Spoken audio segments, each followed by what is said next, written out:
사람들이 가야바의 집에서 총독 관저로 예수를 끌고 갔다. 때는 이른 아침이었다. 그들은 몸을 더럽히지 않고 유월절 음식을 먹기 위하여 관저 안에는 들어가지 않았다. 빌라도가 그에게 나와서 당신은 이 사람을 무슨 일로 고발하는 거예요? 하고 물었다. 그들이 빌라도에게 대답하였다. 이 사람이 악한 일을 하는 사람이 아니라면 우리가 총독님께 넘기지 않았을 것입니다. 빌라도가 그들에게 말하였다. 그를 데리고 가서 당신들의 법대로 재판하시오. 유대 사람들이 우리는 사람을 죽일 권한이 없습니다. 하고 대답하였다. 이렇게 하여 예수께서 자기가 어떠한 죽음으로 죽을 것인가를 암시하여 주신 말씀이 이루어졌다. 빌라도가 다시 관저 안으로 들어가 예수를 불러내서 물었다. 당신이 유대 사람들의 왕이요. 예수께서 대답하셨다. 당신이 하는 그 말은 당신의 생각에서 나온 말이요? 그렇지 않으면 나에 관하여 다른 사람들이 말하여 준 것이요. 빌라도가 말했다. 내가 유대 사람은 아니요. 당신의 동족과 대제사장들이 당신을 나에게 넘겨주었소. 당신은 무슨 일을 하였소? 예수께서 대답하셨다. 내 나라는 이 세상에 속한 것이 아니요. 나의 나라가 세상에 속한 것이라면 나의 부하들이 싸워서 나를 유대 사람들의 손에 넘어가지 않게 하였을 것이요. 그러나 사실로 내 나라는 이 세상에 속한 것이 아니요. 빌라도가 예수께 물었다. 그러면 당신 왕이요? 예수께서 대답하셨다. 당신이 말한 대로 나는 왕이요. 나는 진리를 증언하기 위하여 태어났으며 진리를 증언하기 위하여 세상에 왔소.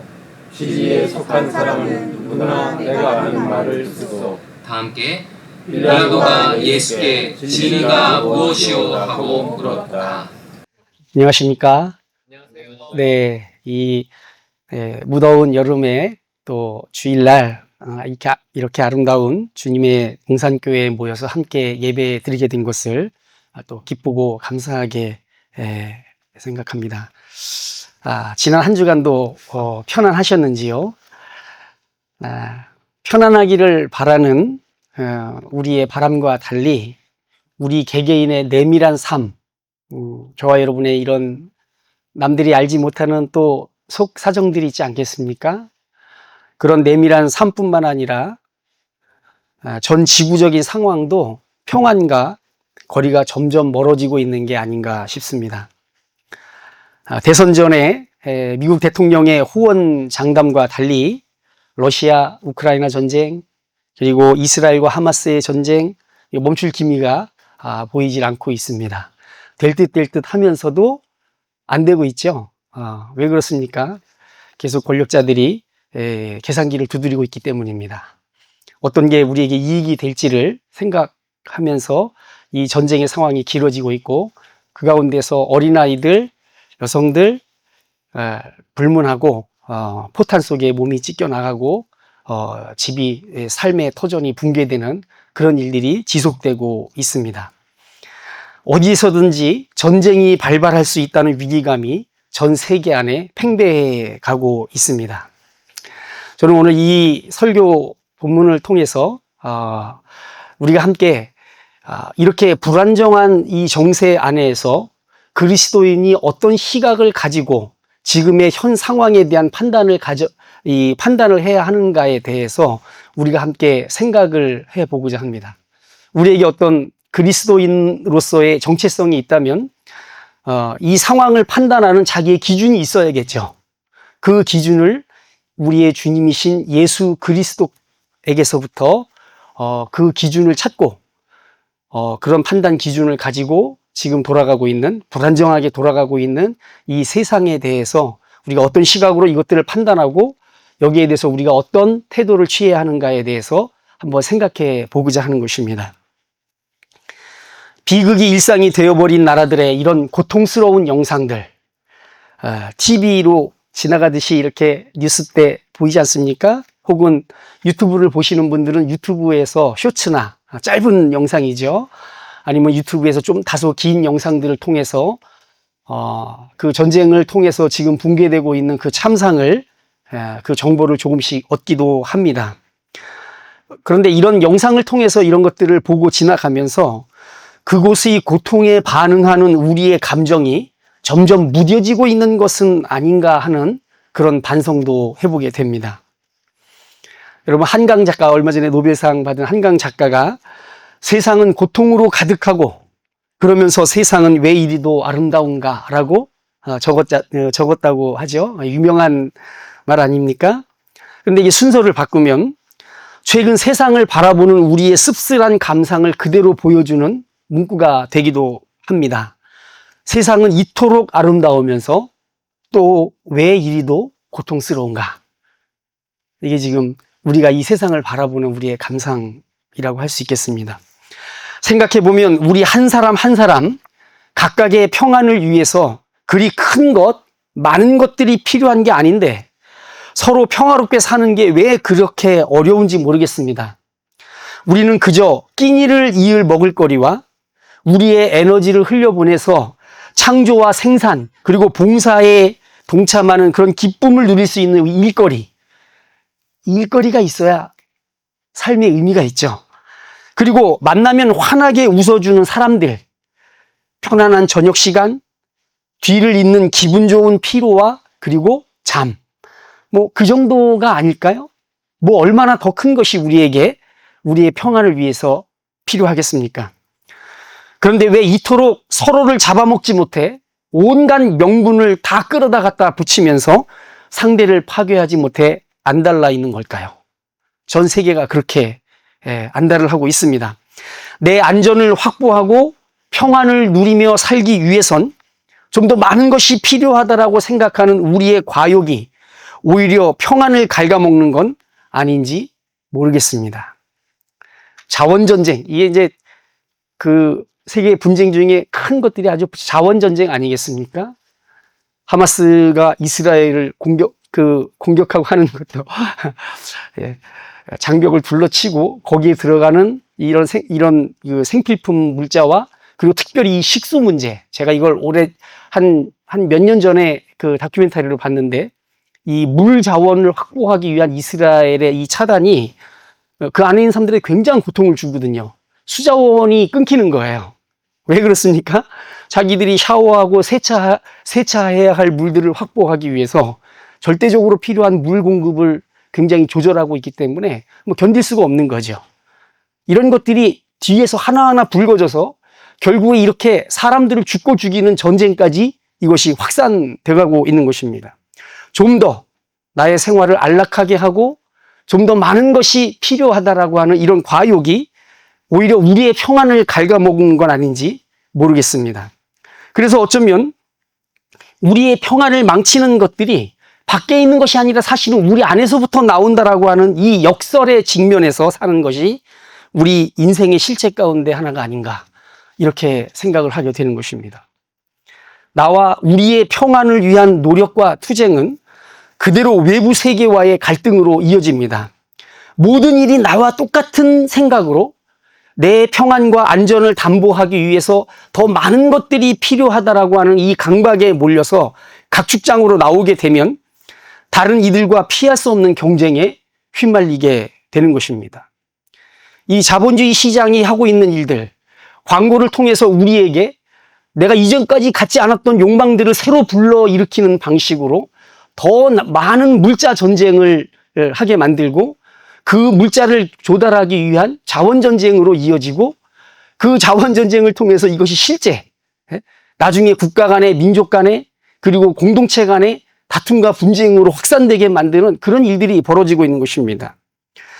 생존을 위해 투쟁하는 그 과정에서 평소에 내 모습이라고는 생각할 수 없었던, 나는 내가 굉장히 착한 사람인 줄 알았는데 생업전선에 뛰어들어가서 이 각축장에서 경쟁을 하다 보니까 아주 냉정하고 각박한 내 자신을 때로는 발견하게 되고, 그럴 때마다 돌아와서 회한과 반성을 하고, 그리고 결국엔 다시 또 체념을 반복하다가 어쩔 수가 없죠. 결국 이것이 인생의 실체이고 본질이다. 인생이란 무엇인가? 결국 투쟁, 이것이 인생의 본질이다. 이렇게 생각을 하게 되는 것입니다. 일종의 자기 설복과 자기 확신에 들어서는 것이죠. 이런 인생관은 단순히 개인을 넘어서서 집단적인 국가관과 역사관을 형성하는 데까지 이르게 됩니다. 한 국가의 지도자의 이런 생각들, 사고방식들 저 밑에 깔려있는 이 인생관, 세계관이 어떤 것이냐. 결국에 이 세계는 서로 자기의 것을 차지하기 위해서 싸우는 각축장이라고 하는 인식이 그 밑바닥에 깔려있는 겁니다. 이제 길을 잃지 않기 위해서 오늘 이제 본문으로 잠깐 먼저 돌아가 보도록 하겠습니다. 본문에 나타나는 이 풍경은 어느 밤에 관한 것입니다. 우리가 읽은 이 본문은 이른 아침부터 이야기가 시작되지만 그 앞에 조금만 앞에 가면 이 이야기의 시작이 밤부터 시작된다는 것을 금방 알 수 있습니다. 전체적인 풍경은 밤의 풍경이죠. 이 기록은 밤에 일어났던 한 이야기가 아니라 어두운 밤의 이야기 그 자체라고 말해도 좋을 듯합니다. 사람들의 눈에 띈 후, 사람들의 눈에 발견된 이후로 누군가의 불행이나 슬픔을 조롱하거나 당연시하거나 혹은 그들을 외면하지 않았던 한 사람의 어둠에 관한 이야기입니다. 연민과 다정함으로 인간이 걸어가야 할 마땅한 길에 대해서 말을 하였고 하나님께 순종하며 살아가는 참 인간의 삶이란 무엇인가를 행동으로 보였던 한 사람이 어둠 속으로 걸어 들어가는 그런 이야기인 것입니다. 그는 당시 권력을 쥐고 흔들었던 사람들 앞에 끌려와 뺨을 맞아가면서 죄의 자백을 강요당했습니다. 예수님의 이 끌려가는 모습에 대해서 우리가 굉장히 비장한 상상을 하게 되는데요. 어떤 막 결기가 보이는 것처럼. 근데 사실 본문을 자세히 읽어보면 시종들이 예수님의 뺨을 때린단 말이에요. 그리고 다른 복음서 본문에서는 막 두들겨 패면서 너를 때린 자가 누군지 한번 알아맞혀 봐라. 막 이렇게 조롱하고 말이죠. 그 얼마나 모욕적이고 그리고 비참한 광경입니까? 그곳에는 군중들의 신망과 애정을 받았던 한 지사에 대한 어떤 예우도 없었고 악의 무리와 맞서는 듯 보이는 비장한 결기의 대결도 없었습니다. 자기의 소나귀에 걸려든 한 인물에게 없는 죄를 자백받으려고 하는 치졸하고 야비한 정신적이고 물리적 폭력만이 있었습니다. 그를 신문하는 동안 그곳에는 어떤 이성적, 양심적 판단도 없었습니다. 자기들이 질문하고 강요하는 말들, 휘두르는 폭력의 정당성에 대한 일말의 재고나 반성도 없었습니다. 그들은 그저 그를 죽이기로 결정을 한 상태였기 때문에 여기 보면 우리 본문 앞에 18장 14절에 보시면 가야바는 한 사람이 온 백성을 위하여 죽는 것이 유익하다 하고 유대인에게 조언한 사람이다. 이 말이 나오거든요. 이 말은 무슨 말이겠어요? 그 안에 이미 예수라는 이 인물을 죽이기로 결정을 한 겁니다. 그 사람의 죄의 유무와 경중 이런 것을 따지는 것은 나중 일이에요. 결정이 먼저입니다. 이를 죽여야 우리가 갖고 있는 이 권력을 계속 이어갈 수 있다라고 믿은 것이죠. 그렇기 때문에 예수를 취조하고 그에게 죄의 자백을 강요하는 이 과정에서 어떠한 정당성도 일말의 재고나 반성도 없었습니다. 그들은 그저 그를 죽이기로 결정을 했고 이제 그들이 할 일은 그에게서 죽어야 하는 죄를 자백받아야 하는 것뿐이었습니다. 자백하라. 자백하라. 너의 죄를 자백하라. 네가 왜 죽게 되었는지 그 죄에 대해서 말하라. 이것이 그들이 요구하는 오직 한 가지였던 것입니다. 당시 권력의 실세들이었던 안나스와 가나바의 집으로 대제사장, 이 두 사람, 안나스는 가야바의 장인이었는데 성경은 이 두 사람을 함께 묶어서 대제사장이라고 부릅니다. 가야바의 장인이었던 안나스는 여러 대에 걸쳐서 제사장을 했고 그의 집안에서 대제사장들을 계속 배출했던 5명이나 나왔어요. 그 집안에서 대제사장이. 그러니까 권력을 준 실세의 집안에서 계속 권력을 진 자들이 나오는 겁니다. 그리고 가야바도 그의 사위였어요. 그러니까 이 당시에 실세 중의 실세가 바로 안나스였습니다. 그렇기 때문에 이 무리들이 예수님을 끌고 간 첫 번째 장소가 바로 안나스의 집이었던 것입니다. 가야바의 집이 아니라. 왜요? 가야바보다 더 실세거든요. 그 뒤에 있는 막부정치를 하는 더 실세거든요. 그 안나스와 가야바의 집으로 이리저리 끌고 다니다가 이 무리들이 이제 동이 트자 증오심에 사로잡힌 이 무리들이 그를 데리고 빌라도 총독 관저로 갔습니다. 이것이 오늘 본문이 시작되고 있는 시점입니다. 목적은 단 하나, 그를 죽이기 위해서였습니다. 그들이 예수님을 빌라도에게 넘기는 이유는 단 하나였습니다. 오늘 본문 31절에 한번 보십시오. 빌라도가 그들에게 말하였다. 그를 데리고 가서 당신들의 법대로 재판하시오. 유대 사람들이 뭐라고 합니까? 우리는 사람을 죽일 권한이 없습니다. 그러니까 여기 데려온 이유가 뭐라는 거예요? 죽이려고 데려온 겁니다. 우리는 사람을 죽일 권한이 없습니다. 그렇기 때문에 당신에게 데리고 온 겁니다. 이 말은 당신의 손으로 이를 죽이고자 하는 것입니다. 자기들에겐 이 권한이 없기 때문에 이 권한을, 사람을 죽이는 권한을 가지고 있는 빌라도의 손을 빌려서 그를 죽이고 싶어 했던 것입니다. 어쩌면 이 사람들은 이 뒤에 이 당시에 이 대제사장의 권력자들은 머리가 비상한 사람들이죠. 그렇기 때문에 많은 계산을 했을 것입니다. 어쩌면 예수를 지지하고 따랐던 수많은 군중들의 원망을 어느 정도 비껴가게 하는 효과도 계산하지 않았을까요? 자기들이 직접 죽이는 거하고 다른 사람의 손을 빌려 죽이는 거하고, 물론 원망은 받겠지만 그 원망이 분산될 수도 있지 않는 거 아니겠습니까? 그러니까 빌라도에게 보낸 것입니다. 하지만 예수님은 이 점을 미리 알고 계셨다고 성경은 기록하고 있습니다. 이 과정을 기록한 사도는 32절에 이렇게 얘기하고 있습니다. 이렇게 하여 예수께서 자기가 어떠한 죽음으로 죽을 것인가를 암시하여 주신 말씀이 이루어졌다. 이 암시가 어디에 나오냐면 요한복음 12장 32절에 나옵니다. 당신은 죽을 때에 들려 올려서 죽게 될 것이라는 것을 예수님은 암시하셨거든요. 당시 로마 제국은 지배지에서 자치 주민들이 처형을 하지 못하도록 법령으로 제정했습니다. 목숨을 끊는 처형을 집행할 이 검의 권한, 이우스 글라디라고 부르는데, 이 검의 권한이라는 것은 오직 로마만 갖게끔 법으로 제정을 한 거예요. 이것은 일종의 정치적 위세죠. 실세가 너희가 아니라 우리다라고 하는 것을 어느 정도 과시적으로 보여주는 법안이었습니다. 때문에 유대인들은 자체로 범죄자를 처형할 권한이 없었습니다. 하지만 이것도 핑계라는 것을 우리는 조금만 생각해 보면 알 수 있습니다. 군중들의 소요와 즉각적인 분노라고 하는 명분으로 사람을 광장이나 길에서 죽이는 일이 있을 수 있다는 것을 사도행전이 보여주고 있기 때문에 그렇습니다. 바로 스데반 집사의 처형. 그렇죠? 죽였잖아요. 이럴 때 사용되는 유대인의 관습상 처형 방식은 주로 투석형이었습니다. 돌로 던져 사람을 죽이는 것이었죠. 군중들의 즉흥적 분노를 표출하는 방식으로 아주 적격이었을 것이라고 상상이 됩니다. 하지만 예수는 무시하기 어려울 정도의 대중적 지지와 사랑을 받는 존재였기 때문에 군중들 사이에서 돌로 때려 죽이기가 굉장히 어려운 거죠. 사람들이 본단 말이에요. 아, 저 사람이 우리가 그렇게 사랑했던 예수를 죽인 자다 라는 게 사람들 눈에 들어온 거 아니겠어요? 따라서 예수를 처형했을 때 일어날 파장을 생각해서라도 로마의 손에 넘겨 처형시키는 게 안전하다라고 아마 계산했을 거라는 겁니다. 뭐 공감되시죠? 제 생각이긴 한데 아마 대부분 이렇게 하지 않겠습니까?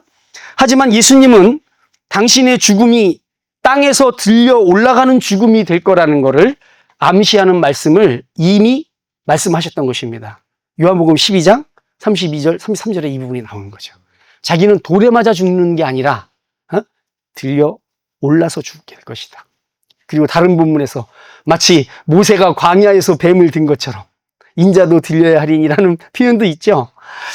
자, 이제 빌라도를 한번 주목해 봤으면 합니다. 유대인들의 큰 명절인 유월절 같은 때에는 성전을 중심으로 도시가 북적거렸기 때문에 혹시 모를 소요 사태를 대비해서 빌라도는 예루살렘에 와 있었습니다. 원래 총독의 본거지는 여기가 아니었는데 이날이 유월절 명절이기 때문에 사람들이 많이 모이잖아요. 이 유대인들은 이 율신을 믿는 종족들이기 때문에 굉장히 다루기 까다로웠거든요. 뻑하면 이게 폭동이 일어나니까 요 명절 때 이제 여기 예루살렘에 와 있는 거죠. 그는 치안 문제로 어느 정도 예민해져 있는 상태였을 겁니다.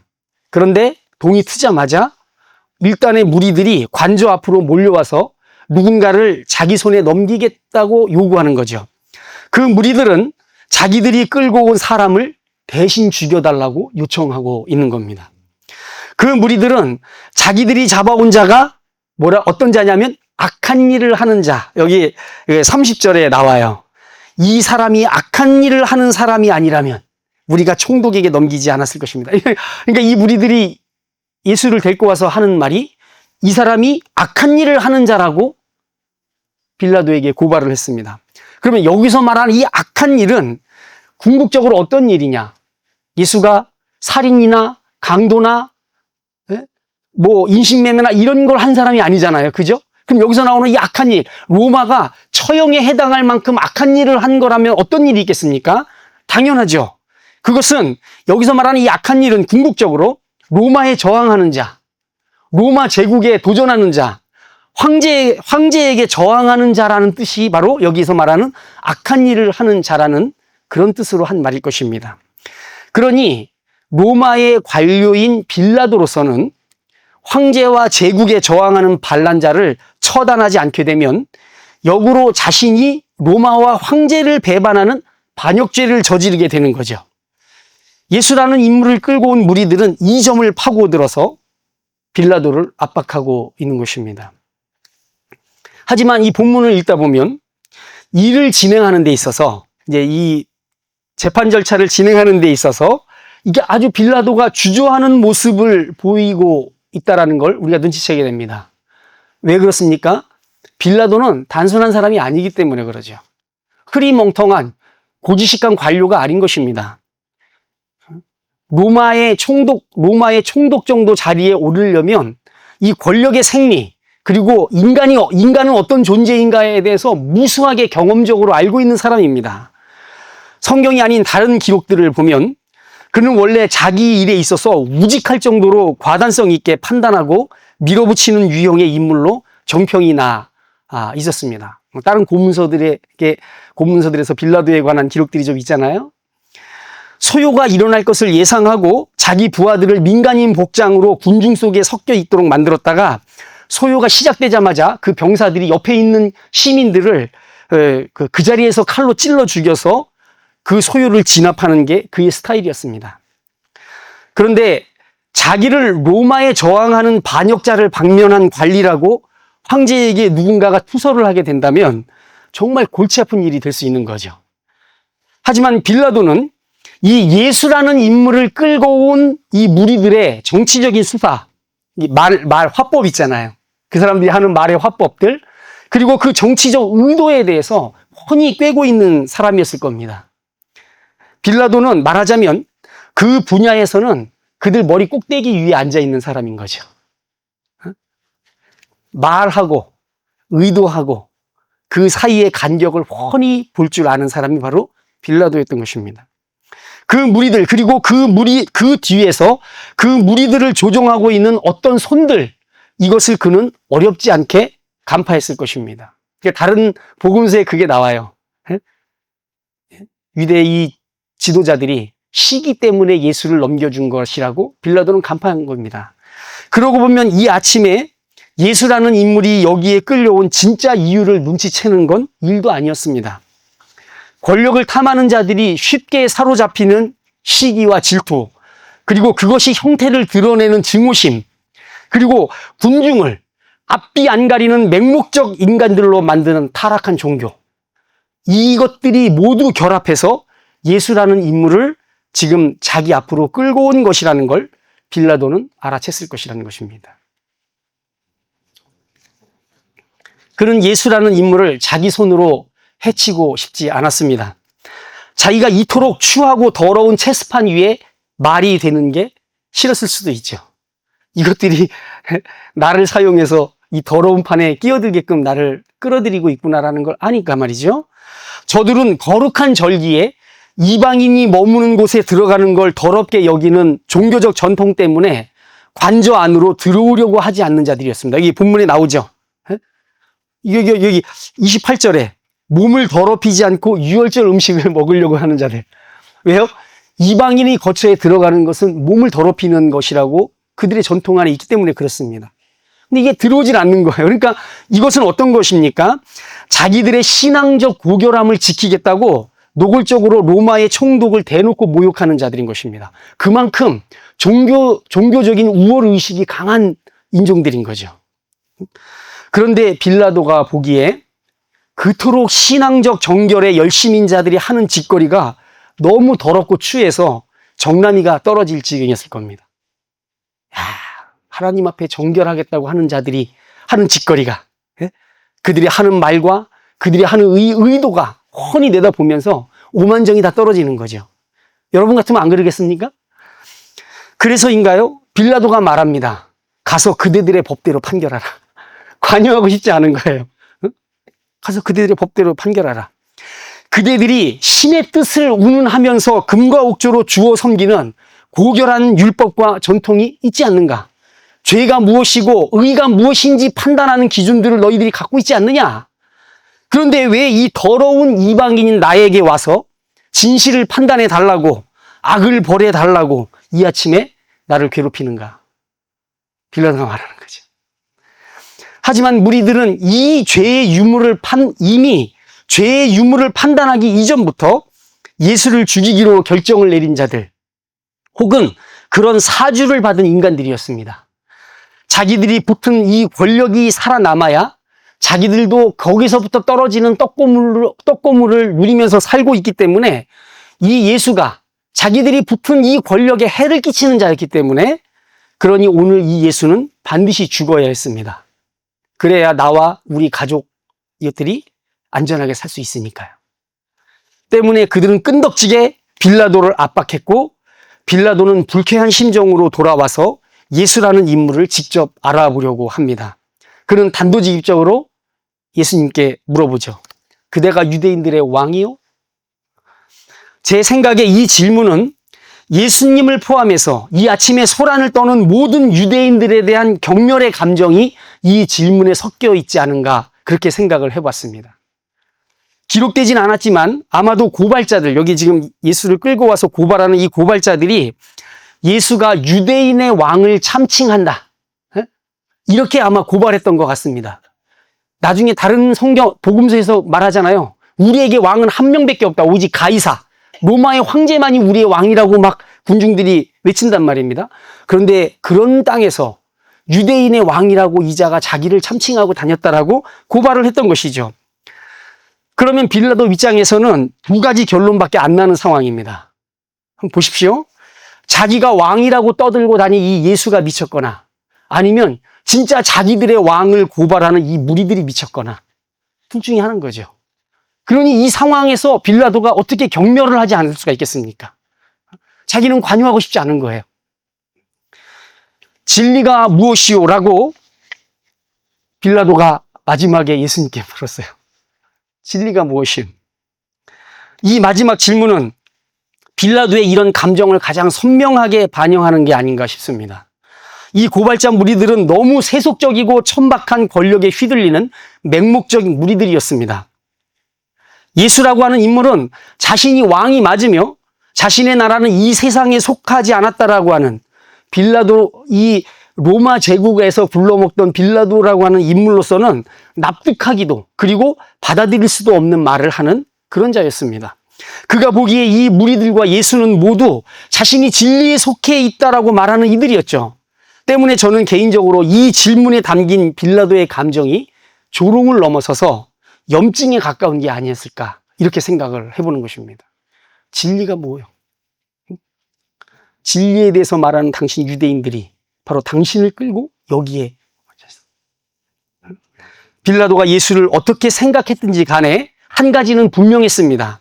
아무리 막무가내라고 해도 예수라는 이 인물에게서 처형에 해당할 만한 죄를 찾을 수는 없었다는 것이죠. 그래서 빌라도는 자기 딴에는 예수를 놓아주려고 애를 썼습니다. 하지만 우리가 알다시피 오늘 읽은 본문 뒤에는 빌라도가 철저히 세속의 권력 굴레 아래에 있는 사람이었고, 그래서 계속 그 길을 갔다라고 우리는 알고 있는 것입니다. 자, 이제 예수님 차례입니다. 저는 방금까지 본문의 문맥에 나타나는 유대인들과 빌라도의 언행들을 통해서 그들의 동기와 심리를 추측했습니다. 추측이에요. 하지만 예수님은 사실 그게 불가능합니다. 어느 누가 하나님의 등 뒤에서 관찰자 시점으로 그분을 분석하고 그분의 내면을 간파할 수 있단 말입니까? 다른 사람은 다 가능해도 이건 안 되는 거죠. 그걸 시도하는 순간 이미 오류에 빠져들기 시작하는 겁니다. 하나님은 우리가 분석할 수 있는 분이 아닌 것이죠. 그러나 하지만 그분은 하나님이시면서 동시에 완전한 사람이셨습니다. 때문에 우리는 하나님의 길, 하나님의 뜻을 눈으로 보고 손으로 만지면서 따라갈 수 있게 된 거 아니겠습니까? 요한일서 1장 1절에서 이 부분이 나옵니다. 영원한 말씀이 우리에게 오셨는데 이는 우리가 눈으로 보고 자세히 보고 손으로 만진 바라. 하나님을 눈으로 보고 그분을 손으로 만진 거죠. 그래서 우리가 따라갈 수 있게 된 것이죠. 예수님이 바로 그런 하나님이셨던 겁니다. 빌라도가 예수님에 대한 고발 내용에 대해서 예수님을 추궁합니다. 당신은 무슨 일을 하였어? 악한 일을 하였다라고 얘기했는데 빌라도도 이 말이 무슨 뜻인지 알아들었겠죠. 그러나 예수님의 입에서 직접 그걸 듣고 싶었습니다. 당신은 무슨 일을 하였어? 로마에 저항하는 어떤 불순한 소동을 일으켰길래 이곳에 끌려왔는지 묻고 있는 겁니다. 예수님은 답하십니다. 내 나라는 이 세상에 속한 것이 아니요. 따라서 이런 부연 설명이 가능한 거죠. 당신과 당신을 따르는 이들, 즉 예수님과 예수님을 따르는 이들은 이 세상의 나라들이 취하는 방식, 즉 칼을 들고 싸우고 아니면 모함하고 계략으로 상대를 무너뜨리는 방식으로 그 나라를 세우려고 시도한 적이 없다라고 강조하신 것입니다. 내 나라는 이 세상에 속하지 않았소라고 하는 말입니다. 이것은 너무나 자명한 것이었습니다. 빌라도가 사람 풀어서 알아보면 금방 알 수 있는 일이었습니다. 그분이 걸어온 길이 나라를 세우는 과정이었다고 한다면 그 나라는 불쌍히 여기고 용서하고 다가가고 손을 내밀고 치료하고 먹이고 그리고 함께 경배하는 나라, 바로 그런 나라였습니다. 그거 외에 예수님이 뭘 했나요? 예수님께서 여기까지 걸어오는 동안에 그 길에서 칼과 창, 음모와 계략 이런 것은 그 길에 전혀 없었다라는 것입니다. 조직하고 규합하고 모의하고 힘을 저울질하고 승산을 계산하고 쳐들어가서 찌르고 베고 부수고 약탈하고 점령하고 명령하고 그리고 착취하고 그리고 과시하는 그런 어떤 권력의 이 권력 쟁취의 흔적도 그 길에서는 발견할 수가 없었던 것입니다. 이게 바로 내 나라는 이 땅에 속하지 않았다. 이 세상에 속하지 않았다라고 하는 예수님의 말씀이 담은 뜻인 것입니다. 제자가 칼을 들어서 그 배반당하시던 날 밤에 제자가 칼을 들어서 자기를 잡으러 온 자의 귀를 베었습니다. 그 몸을 상하게 했을 때 예수님께서 말씀하셨습니다. 칼을 거두어라. 칼로 일어선 자는 칼로 망한다. 요한복음에는 다르게 적혀 있지만 마태복음에서는 이 부분을 기록하고 있습니다. 칼로 일어선 자는 칼로 망한다. 저는 이 말을 다른 의미로 생각을 합니다. 이 말을 다른 측면에서 보자면 내 나라는 칼로 세울 수 없다. 따라서 내 나라는 칼로 무너뜨릴 수 없는 나라다. 이게 바로 예수님이 여기에서 담고 있는 뜻이 아닌가 생각을 하는 것입니다. 예수님은 36절에서 내 나라는 이 세상에 속한 것이 아니오라고 하는 말씀을 2번이나 하십니다. 이 말은 온갖 탐욕과 거짓과 술수로 엮은 끈으로 당신을 묶어서 여기까지 온 유대인들과 평화는 무력으로만 벌어들일 수 있다고 믿는 로마 제국의 빌라도 모두를 거부하는 말씀인 것입니다. 오늘날까지도 지금 이 시점 오늘날까지도 유대인들처럼 생각하는 사람들, 로마인들처럼 생각하는 사람들, 그런 식으로 평화를 확보하고 유지할 수 있다고 믿는 이 세상 모든 사람을 거부하는 말씀이 바로 내 나라는 이 세상에 속하지 않았소라고 하는 이 한마디에 담겨 있는 것입니다. 당시에 거룩하신 하나님을 섬긴다라고 하는 이 유대교를 대표했던 대제사장 가야바는 자기 기득권에 위협이 될 수 있다고 느낀 죄 없는 한 사람을 제거하기 위해서 온 백성의 안위를 들먹거리는 자였습니다. 저 사람 하나가 죽어야 우리가 로마로부터 온 백성이 봉변을 당하지 않을 수 있어. 그러니까 저를 제거해야 돼. 이게 가야바의 논리였습니다. 한 사람이 온 백성을 위하여 죽는 것이 마땅하다. 오늘 18장 앞에 18장 14절에 나오죠. 그런 자들이 만들고 지켜가려는 소위 신의 가호가 있는 나라. 그런 나라는 예수님께서 세우시려는 나라가 아니었던 것입니다. 그런 나라의 그늘 아래에서 힘없고 의지할 데 없는 백성들이 비참하게 수렁에서 허덕거리고 있었습니다. 때문에 예수님께서 성과 촌을 두루 다니시면서 복음을 증언하고 병자들을 고치자 사람들이 구름대처럼 모여들었습니다. 그들은 모두 기댈 곳이 없어서 몸과 마음이 지칠 대로 지친 이들, 생이 한없이 외롭고 추운 사람들이었습니다.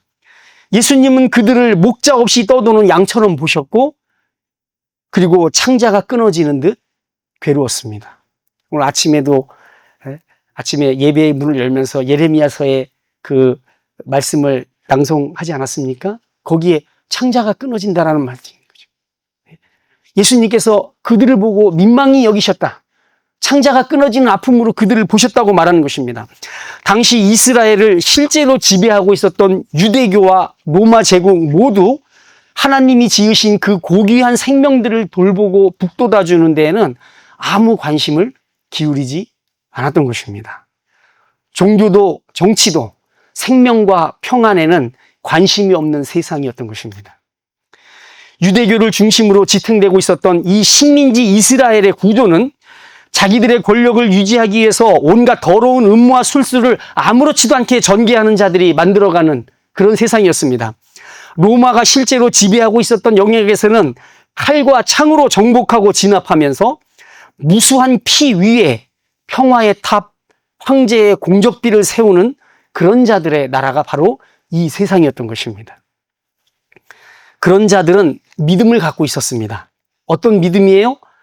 무너져서는 절대로 안 되는 이 커다란 체제 그 자체가 바로 우리라고 믿는 그 믿음을 그들이 갖고 있었던 것입니다. 가야바와 같은 그 대제사장과 그 무리들, 그리고 빌라도와 같은 로마 제국을 지탱하고 있는 그 자들, 그들이 모두 우리가 이 체제의 평화를 지키고 있는 자들이라고 믿었던 것이죠. 그래서 예수님은 내 나라는 이 세상에 속하지 않았다라고 말씀하신 것입니다. 예수님의 나라는 이 세상이 아닌 저 세상, 우리가 죽으면 가는 어떤 곳 되겠죠? 우리 이 세상이 아닌 저 세상 혹은 4차원 어느 공간에 있다라는 뜻이 아닙니다. 이 세상의 모든 나라들이 추구하는 권력과 그것을 세워가는 방식으로는 절대로 그리스도가 세우시려는 나라를 세울 수 없다라는 뜻인 것입니다. 예수님의 나라는 하나님을 깊이 신뢰하고 경외하는 이들이 자기를 내어주는 사랑과 섬김으로 만들어가는 그런 나라인 것입니다.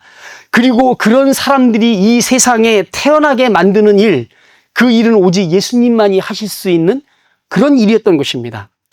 이것은 새로운 피조물을 만들어내는 새로운 창조가 될 것이기 때문에 예수님 외에는 아무도 그 일을 할 수 있는 자가 없었던 것이죠.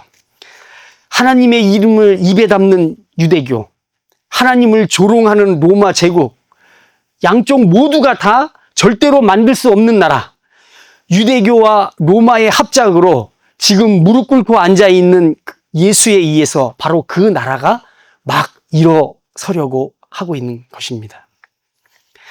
이 세상에 속하지 않은 예수님의 나라, 참 사람의 나라, 인자의 나라. 인자가 무슨 뜻이에요? 인간의 아들이라는 뜻이죠. 이게 무슨 말입니까? 참 사람. 하나님이 우리를 지으실 때 의도하셨던 진짜 참 사람. 그 사람의 나라는 권력자들이 설계하고 세우고 움직이는 나라가 절대로 아닌 것입니다. 그 나라는 자기 아들을 보내신 하나님의 사랑이 세우고 움직이는 나라입니다. 고통과 슬픔에 겨웠던 이들, 받은 상처로 인해 분노와 증오심에 그 영혼이 갉아먹히던 이들, 예수님 당시에 귀신 들린 자들이 그렇게 많았잖아요. 그죠? 왜 그렇겠어요? 뭐 귀신이 많아서 그랬습니까? 그랬을 수 있죠. 그러나 그들은 자기 살아있을 때 자기 눈으로 못 볼 꼴을 너무 본 거예요. 그것이 그들의 이 정신을 파괴하고 마음을 무너뜨려서 귀신이 들어가 살기에 좋은 흉가로 그들을 만들었던 것입니다. 영혼을 갉아먹힌 거죠. 분노와 증오심. 이것이 자기를 갉아먹는 사람들이 도처에 있었습니다. 바로 그런 이들이 죄로부터 해방되어서 하나님의 날개 아래에서 만나 얼싸안고 하나님 아들의 그 큰 잔치, 그 향연, 그곳에서 마음껏 즐거워하는 나라, 그 나라가 바로 예수님께서 세우시려고 하는 이 세상에 속하지 않은 나라인 것입니다. 미움도 분노도 술수도 폭력도 없는 나라, 예수를 여기까지 끌고 왔던 그런 권력들이 추구하는 그런 나라가 아니라 너가 죽고 내가 살자는 이들이 판치는 그런 나라가 아니라 너를 위해 내 목숨까지도 내어줄 용의가 있는 이들이 함께 부둥켜 안고 기쁨의 눈물을 흘리는 나라, 바로 예수님께서 그런 나라를 세우려고 하시는 것입니다.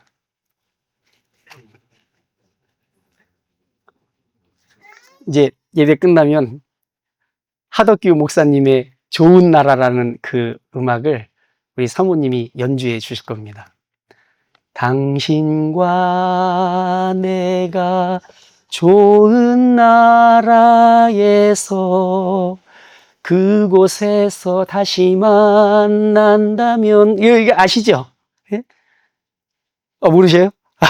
한번 나중에 유튜브로 한번 들어보셔요. 여러 사람이 박정현 같은 가수들도 노래 불렀는데 아주 좋습니다.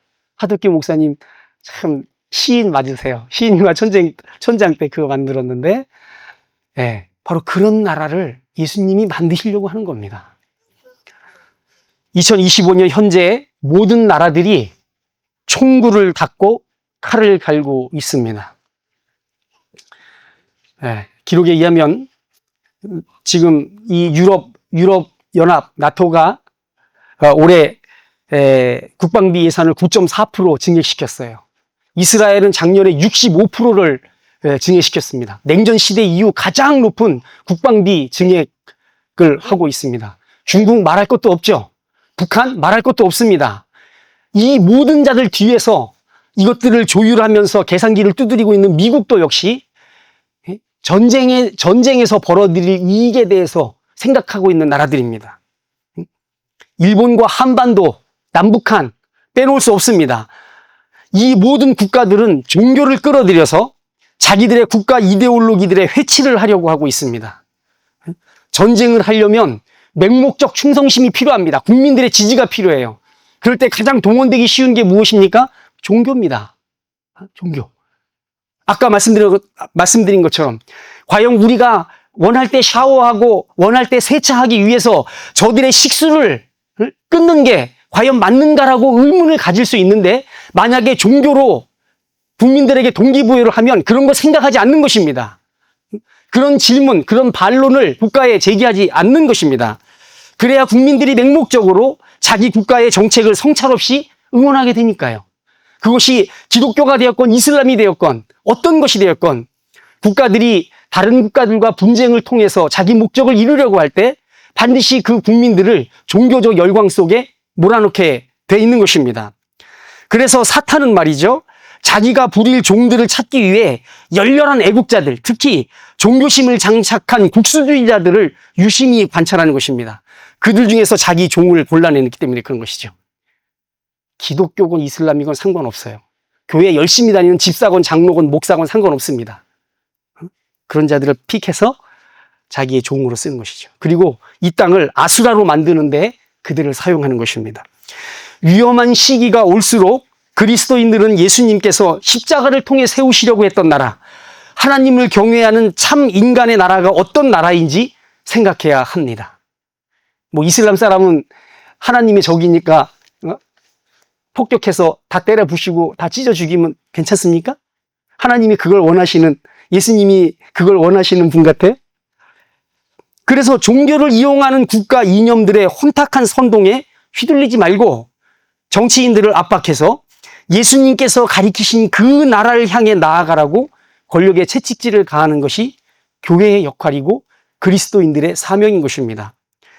불안이 엄습하는 시절에 권력자들이 손쉽게 무기를 손에 드는 이 홀림에 빠져들지 않도록, 불안하면 홀리게 돼 있어요. 카타렙시스라고 부르는데, 극단적인 불안은 우리를 어떤 홀림에 빠지게 만듭니다. 그리고 해서는 안 될 것을 하게 만드는 거죠. 교회가 늘 감시해야 하는 것입니다. 예수님의 나라는 그분이 다시 오셔서 온전히 세우실 수 있을 겁니다. 하지만 예수님의 뒤를 따르는 제자들은 그분이 다시 오시기 전까지 이 세상에 속하지 않은 참 인간의 나라를 지향하면서 계속해서 타락한 종교와 짐승 같은 권력이 야합해서 세상을 아수라로 만들지 못하도록 하나님께 기도하고 감시하고 진정한 왕이신 예수님의 길을 선포해야 하는 것입니다. 그것이 우리 교회가 맡은 막중한 사명이고, 이 불안의 시기에 그리스도인들이 이 세상을 바라보는 안목이 되어야 한다라고 하는 것입니다. 저와 여러분이 이런 복된 예수 그리스도의 나라, 인자의 나라를 위해 우리의 사상과 우리의 정열과 그리고 우리의 몸을 그분께 드리는 복된 그리스도인 다 되시기를 주님의 이름으로 축원드립니다.